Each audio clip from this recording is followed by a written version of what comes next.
Hello students, today we are going to continue with the chapter 21 Growing Food of class 5 EVS. So this is the second part of this chapter. Today we are going to continue with the topic how do we water crops. Here we are going to see different methods of watering plants. Crops need water to grow. This we all know. Crops are watered or irrigated by flooding the fields with water either from wells or irrigation canals. Okay, they run through agricultural land. Canals are artificial waterways. These get the supply of water from rivers, lakes, or streams and dams.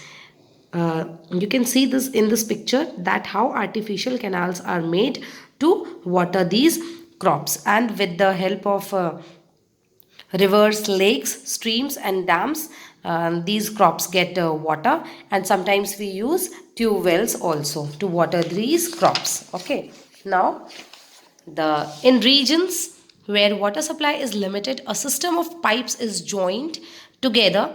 The pipes have holes at regular intervals. This causes water to drip out and water the fields. This is called drip irrigation because the plants get water in the form of drips. In some fields, the farmer installs sprinklers at regular intervals, creating the effect of a drizzle. Some fields are watered by large pumps which operate with the help of engines or electric motors.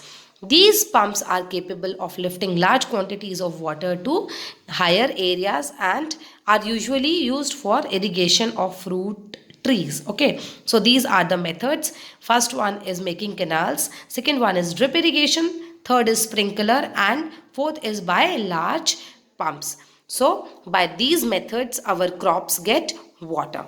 Now the next topic is the journey of a crop. Rimi's mother scolded her because she did not finish the rice on her plate. Rimi did not like rice. Rimi's mother asked her, "Do you know how hard our farmers work to grow rice?" Means here Rimi's mother is explaining her that growing these food grains is a very difficult task.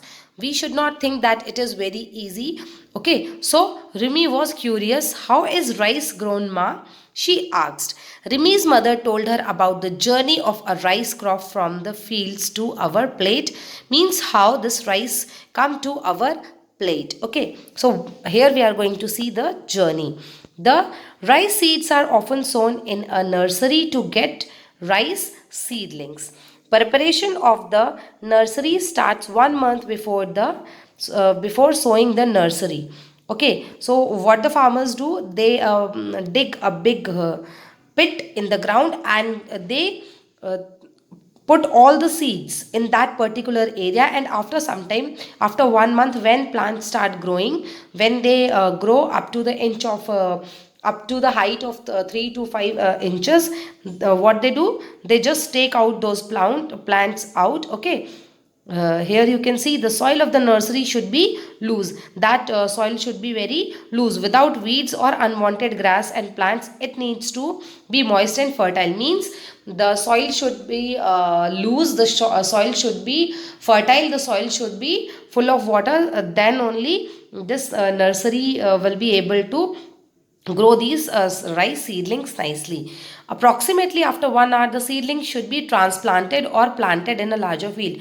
Means when these plants grow to a height of 5 to 7 inches, they are taken from that nursery, and they are planted again in a open field, in a larger field, one plant at a time.